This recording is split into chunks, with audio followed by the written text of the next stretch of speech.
এই রমজানে রোজা রাখার যে গুরুত্ব সেটা ছুটে গেলে পরবর্তী হাজার রোজা কাজা করলেও এই ওয়াক্তর সময়ে যে রোজা, সেই মর্যাদা, সেই বৈশিষ্ট্য, সেই গুণাগুণ আর মিলবে না।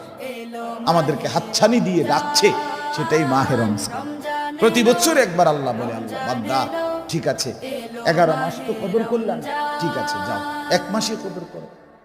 ওয়াদা দিলাম বান্দা 1 মাস যদি ঠিক মতো রমজান এবং রোজা এবং আমার হুকুম সবকিছু একবারে মনে করো ওষুধে খাইতে আসো, এই হিসাবে 1টা মাস যদি নিজেকে কন্ট্রোল করো, নিয়ন্ত্রণ করো, নিজেকে গড়ে তোলো, আমার হুকুম আমার বন্ধু রসুলের হুকুম যদি মেনে চলো, 31 দিন লাগবে না, 29 অথবা 30 দিনের মাথাতেই তোমাকে মুত্তাকি বানাইয়া বেহেশতে পাঠাবে।